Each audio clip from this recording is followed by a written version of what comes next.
Welcome to the Brendan G Podcast, and today we're going to be going over food additives. Specifically, we're going to be talking about natural flavors, okay, and some of the toxins that are in those natural flavors. We'll describe some of those for you. If you have any questions about some of the products that you commonly buy or some of the ingredients that are listed and they look very chemical-like, put them in the comments section. We will follow up with you, and maybe we'll head out to the grocery store and take a look at some of those items too. Really, there are very few of the oils that are healthy and beneficial for you. I mean, everybody knows, they should know.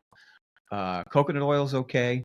Avocado, typically olive oil is okay. It depends on how it's processed, but typically that's okay. But any of those other oils, they operate like emulsifiers. And that's what you have to stay away from. It's the emulsifiers.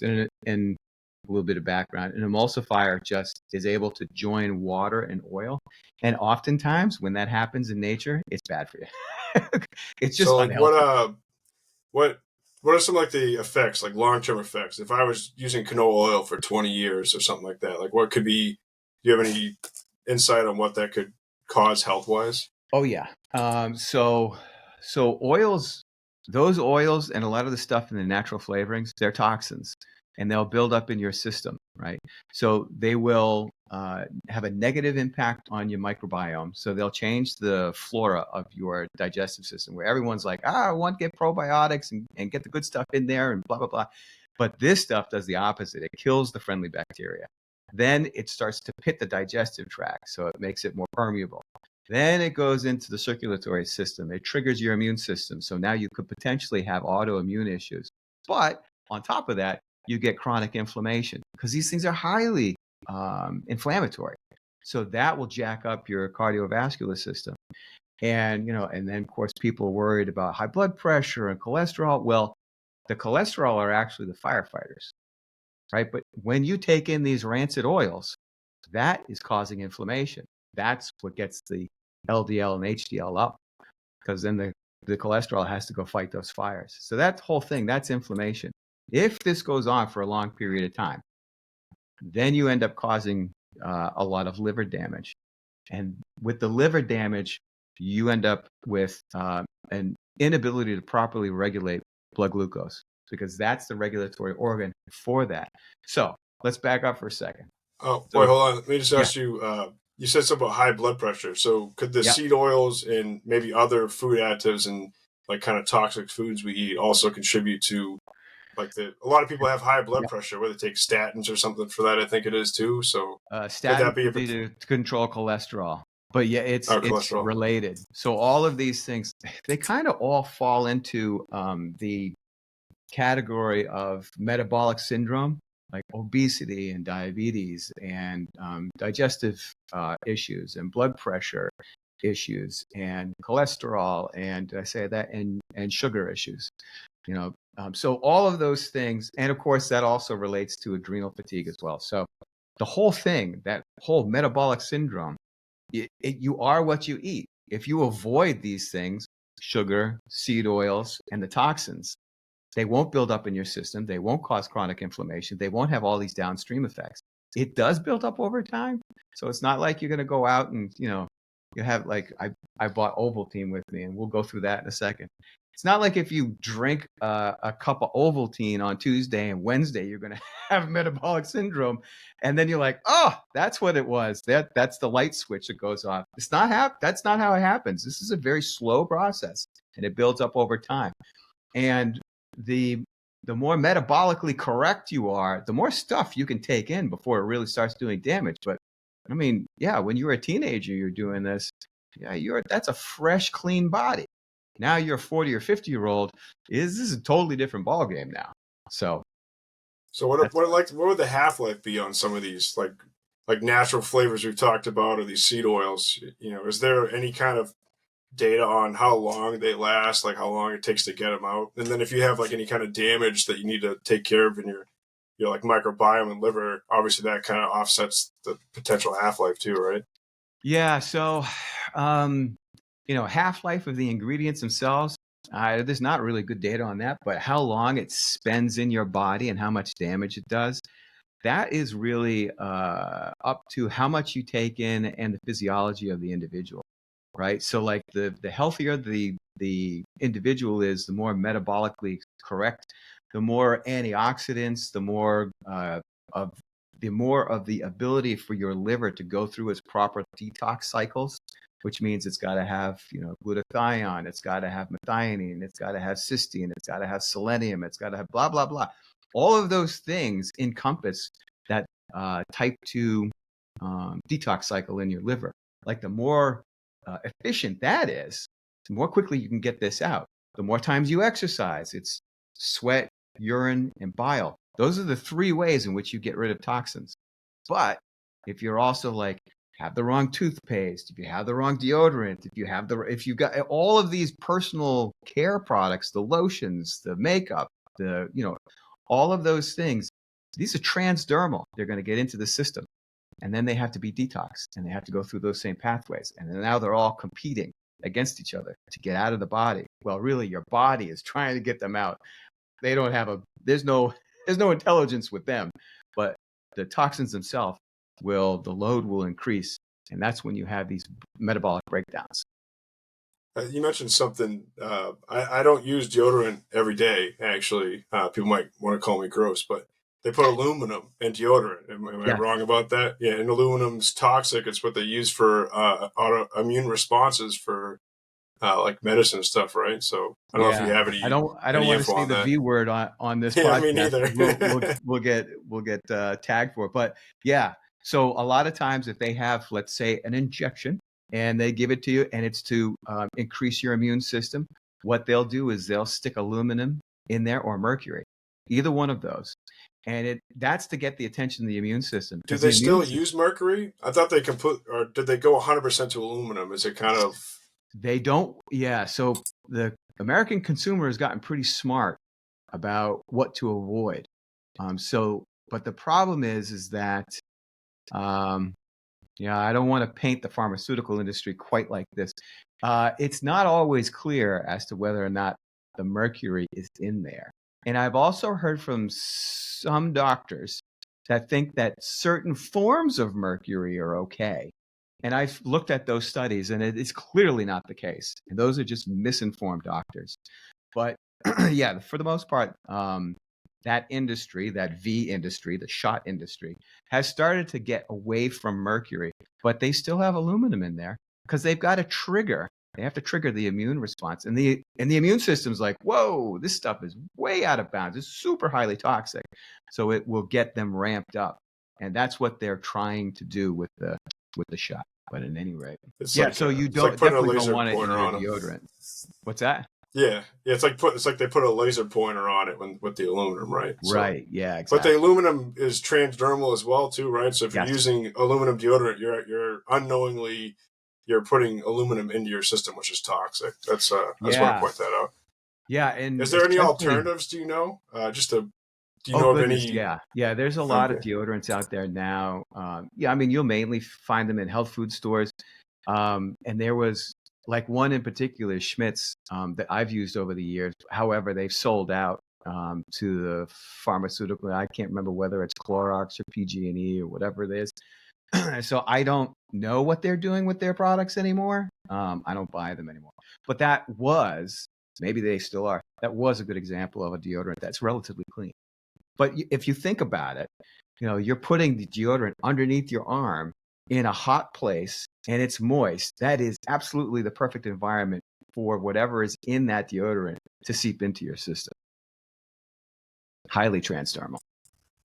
Yeah, it doesn't sound like a good situation. So you mentioned you had the Ovaltine there. We're talking about like food additives. You want to go into like the natural flavoring stuff too? Yeah. Okay. So let me first. I'll go ahead and I'll define natural flavorings, and I'm going to go back to the environmental working group for that, so people know exactly what this is.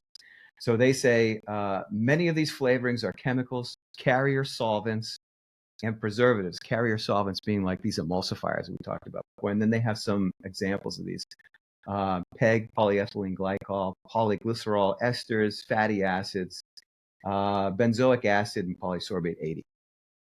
And I'll jump into the Ovaltine in a second, but the polysorbate 80 that's a great example of something that you absolutely should never have in your body. That is a super dangerous thing. So let me go a little bit further. They start to talk about some of the disorders that are associated with this, right? They talk about neurotoxicity. So it crosses the blood-brain barrier, interrupts neural cognition. We're talking about, so that obviously is related to Alzheimer's. There's reproductive abnormalities. And of course, this is all related to obesity, and it's sort of the inability to properly regulate your hormones, which as you get older, are two of the things that are major drivers for losing weight. Like a lot of people are like, wow, when you're young, you can lose weight very easily. When you're old, it's much more difficult. Part of that is the fact that some of the mechanisms are breaking down, and that is true. But two of the huge drivers are hormones. Hormones aren't produced at the same rate, and they're not properly regulated. And then the other thing is stress. You're not that stressed when you're a kid. Okay, but take on a mortgage and a house and a bunch of kids or whatever, and all of a sudden your stress goes to the roof. So totally different, totally different ball game. You got a lot more So worries. some of those chemicals, like the something 80 was like tween 80 or something like that. I think it Oh was one of the other yeah. names. So they go by different So names. how Yeah, go so ahead. how what do they do to your hormone? Like they stop your hormones being produced. Do they produce too many? Like what's the effect on your hormones that some of these cause? Do you know anything about Okay, that? so let me tackle for the first question and the second one. So polysorbate 80, they don't. The manufacturers have gotten smart to the fact that the consumers have gotten smart. They know that the consumers are like, oh, polysorbate 80 or PEG, polyethylene glycol. We know that that's super dangerous. Maybe we've paid attention to the EWG group. We're not going to be taking those. Okay, cool. So we're going to name it something different, and we're going to fool you. On top of the fact that sometimes they hide it in natural flavorings, but if they have it listed on its own, you got to be able to recognize it. Like polysorbate 80, tween 80 is another name for polysorbate 80. What is the other one? The other one is E433. It couldn't be more obtuse, right? They clearly want to get something past you. They're trying to shoot that puck right past into the goal. So you gotta know the different names. But again, if you pick up something like Ovaltine here, and right on here in the ingredients, it's natural flavorings, you're not going to know if it's in here. You just got to avoid natural flavorings. So your other question, right, of what does it do? How does it impact hormones, and what's the disruption? Well, some of these toxins will enter into the liver after they, kind of screw around with the microbiome and hit your digestive tract. They'll enter into the liver because your blood cycles through your liver about 7 times a day.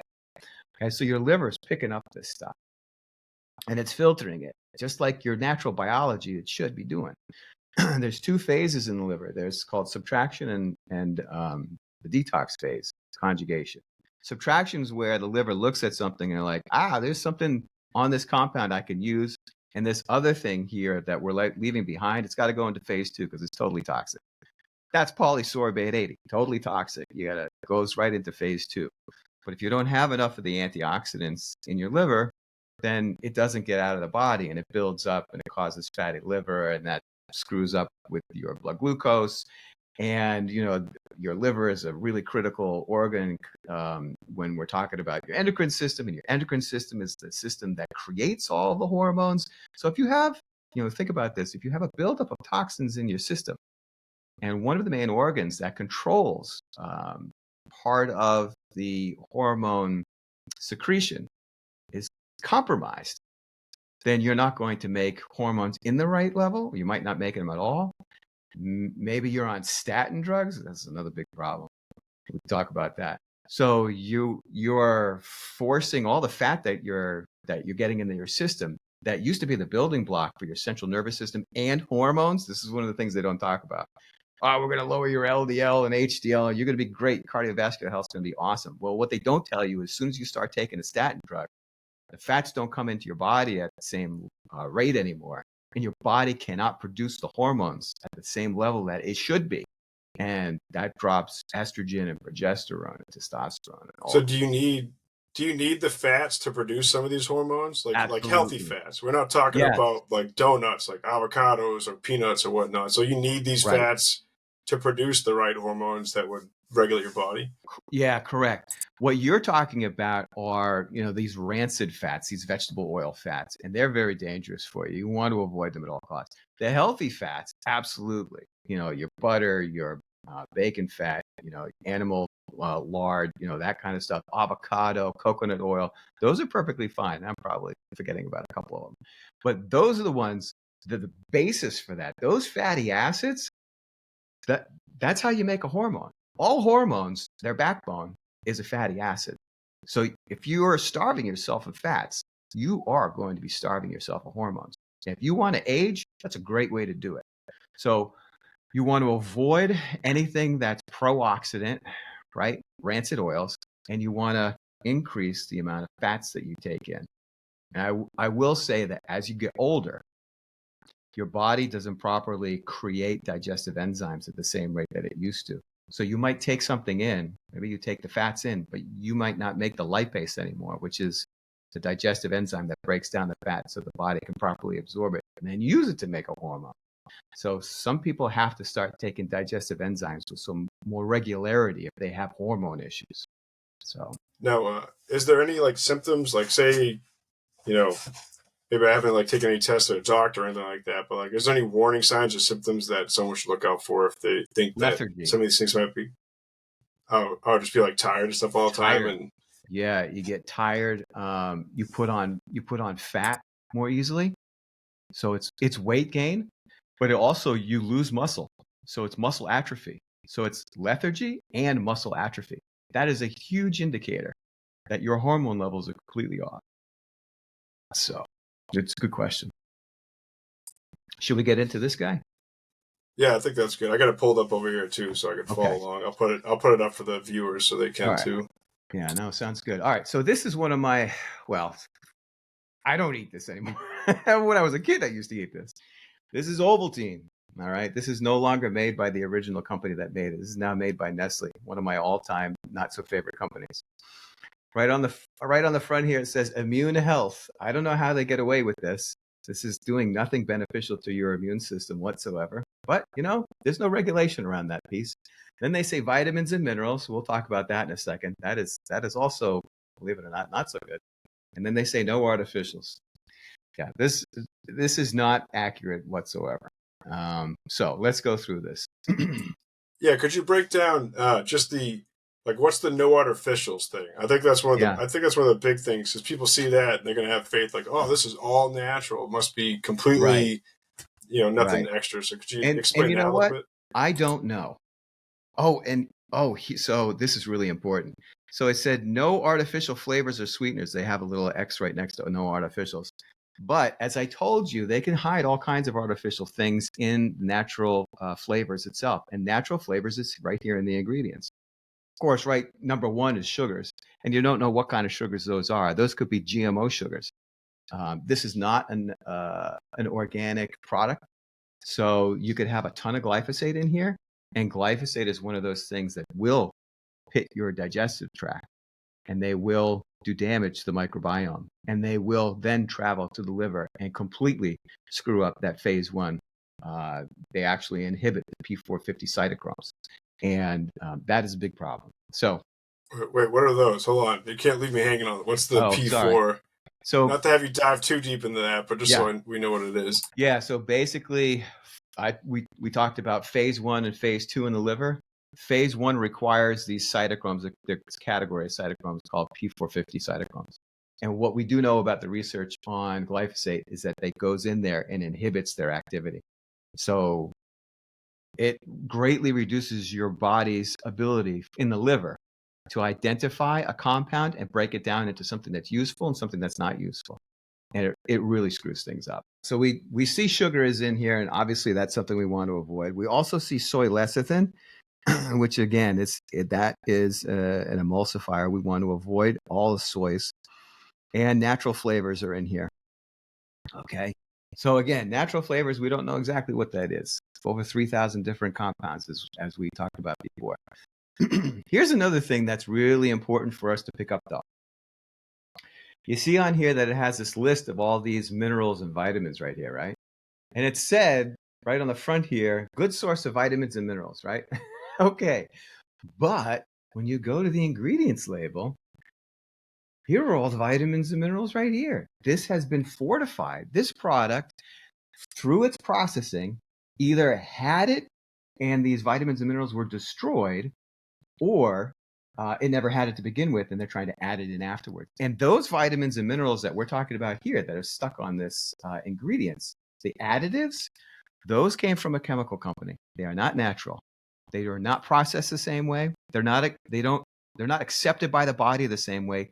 They oftentimes don't work properly, and in some cases do damage. So you definitely want to So stay away from is that stuff the like same that. as like white bread and white rice? Like any enriched food means Yes. like essentially means that the nutrients that was previously in it from the processing is been kind of destroyed or reduced. So then to try and bring it back to a level, they'll add these chemicals. And now does that Yes. include and now a lot of these chemicals, are they under like natural flavors, or are they potentially like bad chemicals too that they'll be adding in here? Are you talking about the process of fortifying something? Yeah, like so whatever's on that label, like you have, the ingredients, you have like caramel color, like Yeah. cocoa processed, and all the crazy words they make up. So all Yeah. those there, those aren't natural. Those are like chemicals added, like a No. big thing of like alcohol, almost like a chemical bottle. They'll dump on it to bring it back up to where they Right. want it. Right. And we don't know necessarily the sources of these things. Obviously, they're not natural to the ingredients that they were originally putting in there. And a lot of times the process of making something like this, it oftentimes comes along with baked goods like you had talked about before. It's high heat and it's pressure. Sometimes these things are expeller pressed. That's something you got to absolutely stay away from. That's common with cereal, expeller pressed, whatever the heck it is. And What is expeller? What is that? What's expeller press? that means, the mash that they have, they'll put that in their processing facility. They will apply a great deal of pressure and heat in order to form whatever it is that they want to form, like maybe it's a flake or something. And that process, whenever you heat and put pressure on it, you destroy a great majority of vitamins and minerals. Certainly the vitamins are gone. Anything enzymatic is gone. I mean, enzymes are extremely sensitive. So that's all gone. So, you know, the problem with food nowadays is you go to the farm soil is so devoid of nutrients.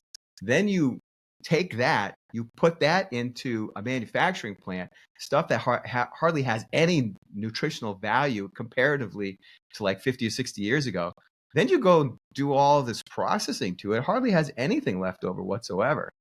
So you have to add all these things back in. And as I said, the body doesn't recognize them. And sometimes they'll put things in there like B12, B12 is an excellent example of this.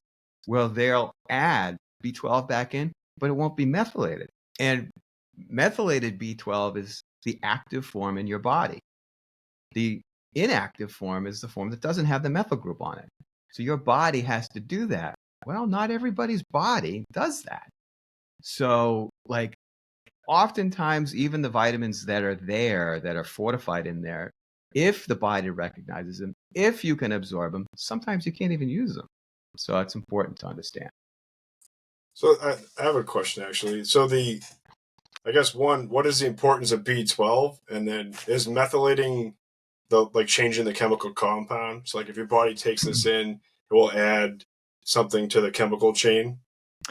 So when you methylate B12, it's recognized by the rest of the body as a usable form, and yeah, that can impact that impacts hormones. It impacts your neural pathways.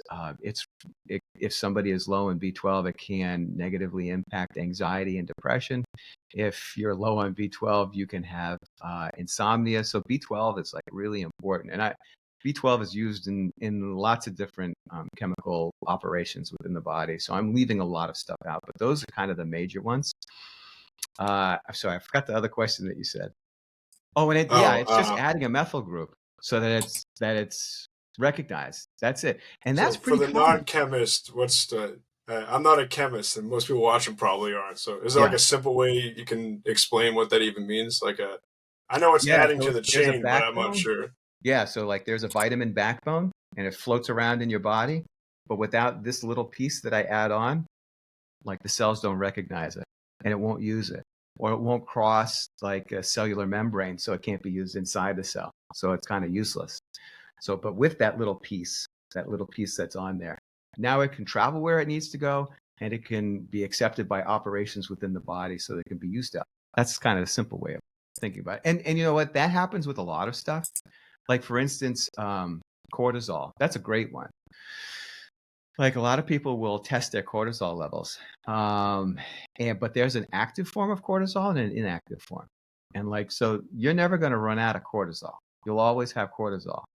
But the majority of cortisol in your body is in the inactive form. It's just missing this little tag that the body puts on in order to make it active. All right. So I told you about something that you want to avoid, right? Can't wait to get an email from Nestle on that. Now, here is something that you can eat. Okay. So this is Nature's Path Organic Smoothie Bowl Superfood Granola. And I ended up picking this up over at Whole Foods. And, they got the USDA organic here, the non-GMO label, and, it's gluten-free. So it's all the good stuff, right? Well, when I went into Whole Foods, I ended up picking up their 360 brand, I don't know, whatever the granola was. And I ended up going into checkout. And while I was sitting there in checkout, I decided, I'm going to look and see what the ingredients are like. And I'm telling you, it was a nightmare. It was all kinds of seed oils. It was just total garbage. And, people go into Whole Foods and they're expecting everything that they pull off the shelf is going to be healthy. It couldn't be further from the truth. It's not healthy. And that is an issue. So this is the difference when we're talking about oils and stuff. Here we have coconut oil and avocado oil. Yeah, and there's no natural flavors or artificial anything. Some of the, they add tocopherols in there. That's beneficial. Oh, and here's what I wanted to point out. You see the supplement facts piece of it? You don't see any of those vitamins and minerals in there, right? Although you do see a lot of ingredients in here that are natural and do contain a ton of vitamins and minerals. It's just very expensive for a manufacturer to evaluate each one of these things and then put it on the supplements facts panel. But that they are not adding it afterward. You're not getting fortified nonsense. And that's really the important part. That's the goal.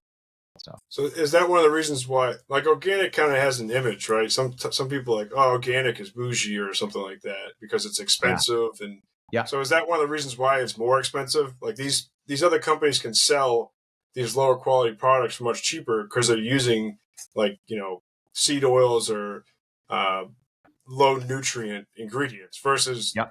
a brand like you just showed here that has like high quality ingredients that don't use these secret tags like natural ingredients to hide the chemicals they're using. So is that one explanation of why it'd be more expensive? Yeah, the raw materials themselves are more expensive. The organic certification at the farm level is expensive. It's thousands of dollars. So like the farmer is taking on this expense. The farmer has to pass it along to the manufacturer. That's more or less what's going on. And then, of course, at the manufacturing level, like these guys have gone ahead and they've gotten their organic certification. Well, that costs them thousands of dollars too. So like there's a cost in getting certified. And then, of course, there's a cost in just doing business. Like that farmer now has to avoid Roundup and most of the pesticides and herbicides that are not allowed by organic certification third parties. And so, and here's the other piece of it. The viewers are not going to like this piece. I would say 20% of the stuff that is certified organic probably is not organic. So the stuff that isn't certified organic is definitely not organic because they would say it because I just told you it costs money. But what's a quick definition of organic? Like, what would be an easy way to say this is and this isn't organic? Is it just like glyphosate or Roundup, or is there like GMOs? Like, what would be? Yeah. So GMOs are not allowed. So genetically modified organisms are not allowed. You can't go in there and screw around with the genetic material of the seed and become organic. Okay. That's a big piece of it. And then you're right. There are certain herbicides and pesticides. Roundup is the big one. Anything glyphosate related. You cannot run an organic farm and throw glyphosate on the crops. And so when we talk about organic, in my mind, yes, it's true. If you end up ingesting a genetically modified seed, we really don't know what the end impact of that is on our own DNA, but we do know we are what we eat. We're going to find this out. It's very short-sighted science that's taking place. There are absolutely negative effects on our own genome, but even let's ignore that piece for a second, which is a big ignore. Glyphosate that we ingest, as I said before, is more or less destroying your digestive system, and then it's going in and making a mess of your liver so that you can't get toxins out. So it's increasing the amount of toxins that now are accessible to your body, and in the same time, it's reducing your body's ability to get rid of them. So it's a double whammy. You absolutely have to stay away from this stuff. So that's, in my mind, that's a reasonably good reason and kind of definition for why you should be choosing organic. So. Okay, thank you. Yeah, I think it's the price point's kind of, food's very expensive right now too. It's ironic because like eggs, for example, a couple of years ago got so expensive. Like the cheaper eggs, like maybe they've come from like mass farming, and they're the same price as organic eggs. So I actually started buying organic eggs because it's like, well, I might as well get the healthier option. Right. And the organic price tag never changed. It was always the same. So if you ever find a product, I feel like if you ever find a product that has risen so much in price that the organic equivalent is about the same, you might as well try the switch and see if it makes a difference. Yeah, and I will tell you that, when we take a look at some of these ingredients that we were talking about before that come under the heading of natural flavors, I just want to read off this list of nasty side effects. So we talked about causing infertility in mice, right? So it also is linked to Crohn's disease, blood clots, strokes, heart attacks, heart failure, and tumor growth, which is a really pleasant way of saying cancer. So it's true that it's hard. Some of these studies, they come out and there's correlations. Correlation doesn't necessarily mean causality in science. It's very hard, if you were in a court of law to draw that connection. But I'll tell you, let's use our common sense. This stuff's dangerous. If your whole life is consuming this stuff, your life's going to be shortened. And it's quality of life, your quality of life at the end, you're just going to be hanging around the pharmaceutical industry. You're going to have, 20 drugs a day, and you're going to be the best friend at CVS or Rite Aid. But your quality of life is not going to be very good. Well, even if you can't provide direct proof some of these do have direct proof. But like, would you want to take the chance, right? If you had the option of taking something you know for sure is the best option, the healthiest option, versus something that some of the research might be cloudy, or maybe there's not research on everything. I feel I want to move towards the more healthier options. I want to live a healthy life. I don't want to take that chance. I think in many instances, we've been moving so fast. Like GMOs came on the scene really in the early 90s and really didn't get major use until the late 90s. And this coincides, I've looked at these graphs, this coincides with the increase of fatty liver, in obesity, in diabetes. Diabetes, we're talking about type 2 diabetes. Type 1 is inherited. Type 2 is food-induced. Okay, so there's a difference. But we're headlong into this scientific experiment. And I think that we're pretty much exactly where we used to be with like tobacco in the 50s. Like when everyone was smoking cigars and cigarettes, and they were like, oh, it's the greatest thing. And then all of the companies that were making the cigarettes were suppressing the scientific knowledge. They all knew this stuff was killing people left, right, and center. Don't release that information, right? So I do think some of the science has been done. I think a lot of it is under wraps. It's going to come to light. So just be ahead of the curve. Remember, this is cigarettes in the 50s. Here's your cigarettes in the 50s. These are GMOs and glyphosate. Just stay away from this stuff. Yeah, that's a good point, right? Like social media I forget the exact the year and the stats. Like 2012, 2014 was when it started to get real big, and they noticed that an increase in like depression, anxiety, suicide, self harm, and Yeah. even and a higher rate in young girls as well too that correlate with that. So I guess the same could be said of like when GMOs and glyphosate became the mainstream for food production. You see a Yeah. lot more allergies and all these other issues. Yeah. I mean, glyphosate itself, which is Roundup or the active ingredient, like we know that glyphosate causes a lot of these issues, right? Yes. Yeah. And they've been sued.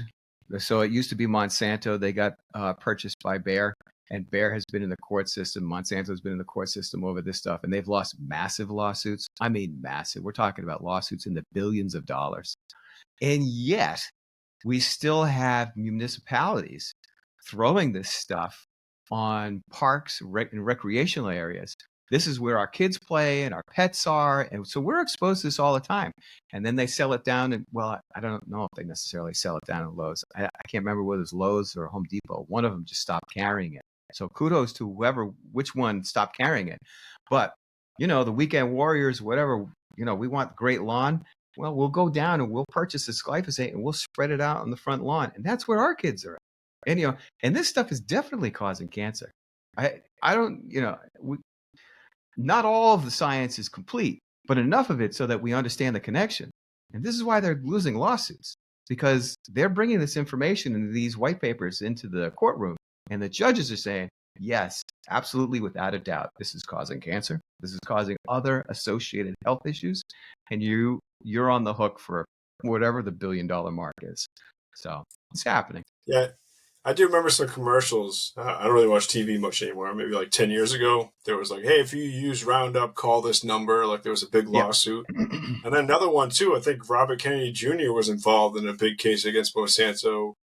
I didn't think that was that long ago. I forgot the details, but I think he won too against Monsanto. I don't know if it was on Roundup or not. I think it might have been. Yeah. So, I mean, unfortunately, there are very few regulations on the consumer food space in the U.S. The problem is this revolving door that takes place with the FDA and the USDA. So the guy who just became vice president or president of, let's say, I'm going to pick on Nestle or Procter and Gamble or whatever. All of a sudden, 3 months later, they're, some director over at a regulatory agency. That's a big problem. That's regulatory capture. And now he or she is going ahead and making decisions that makes the former, post much, so that company can now do all kinds of things that the consumer really doesn't want. And I'll tell you something else. Here's a great example. There is a product. What's the name of this product? Nutella. That's it. So Nutella has to make two separate products. One product for the US market and one product for the European market. And this is not unusual. Doritos does the same thing. And the reason is that the ingredients that go into the US version of Nutella and Doritos are so toxic that the European Union won't allow them. So they have to make two separate lines. But obviously, they're making a lot of money on the chemical garbage line. And the American consumer has not kicked up enough and made enough of a stink so that they can properly apply those regulations and we don't get all those chemicals and toxins. So we're consuming a lot more toxins than Europe is because, quite frankly, they've got a better beat on this. They're a little bit smarter, they're a little bit better educated, and they put pressure on those regulatory organizations. We don't do that here, and we need to. Yeah, people are distracted with a lot of other things that might not be, maybe shouldn't be front and center, I suppose. There might be a reason for that. Yeah, I agree. I like Doritos too. I haven't had them in a while. I used to love Doritos. I'm hoping that when I was a kid that they were better than they are now. They so probably are. Yeah, yeah. No, I think there's a lot of bean counters that have gone into these companies, and they've married, the food companies have married with the chemical companies, and they find cheaper ways of doing things, so they kick out the good ingredients and they brought in the terrible ones. And I do think that's happened over the last 20 or 30 years. So stuff that we ate like well, in the 70s and 80s, I'm sure a lot of it was not very good, but not anywhere near the degree that it is now. Now it's absolutely terrible. It's unfortunate. That's good. I feel a little bit better. I'm gonna take your word on that and say that the 90s were better than today for Yeah. food. So if you had Doritos from the 1980s, go ahead and eat them up. Yeah, it's like those old McDonald's burgers. Yeah. So I think we covered most things. I just want to Mhm. feel like maybe closing out on just kind of summarizing, like, what are some ways that people could what's some advice you would give the people to look out for? Obviously, natural flavors, but like one, obviously, hey, read the nutrition label more. Like, don't just pick something up and eat it. Like, and Yeah. before I started working with you, I was like this too. I've always been very health conscious. Yep. I don't know what all the stuff meant, but I would try and avoid certain things. So, Yeah. what's some advice you could give on that? Yeah, always read the ingredients. And here's the other thing is a lot of trusted brands. And I mean, Whole Foods is a trusted brand, but the owner and founder, the founder of that company has left. He sold. He sold to Amazon. That company doesn't work the same way it used to. So trusted, and that's the same thing for, a lot of the trusted brands in the aisles. So you really have to be on top of your game. You don't know if your favorite, beverage or snack or whatever, whether the company ended up selling out recently. And if they sell out to, Nestle or P&G or some other large company or Pepsi Cola or whatever, they're going to change the formula. You have to be on top of the ingredients. You have to know which ones are good and which ones are bad. And you know what? If the listeners keep on listening to this channel, we're going to go out and we're going to go after some of those products that are commonly found in the grocery stores. We'll do videos on those so that they'll know which ones to include and which ones to avoid. Yeah, that's great. I think that'd be very helpful, especially since you mentioned earlier for people to drop in the comments section about some foods that they might want to learn more about. Maybe they're not sure about some of their favorite Right. foods, and so I think that will help with, and they'll actually give us some foods to target too if people are posting what they want us to look at. Yeah, exactly. So I guess this is a good place to stop. Listen, if for the viewers there, if you like the content, like it, subscribe. There'll be more episodes like this, and we'll catch you in the next one.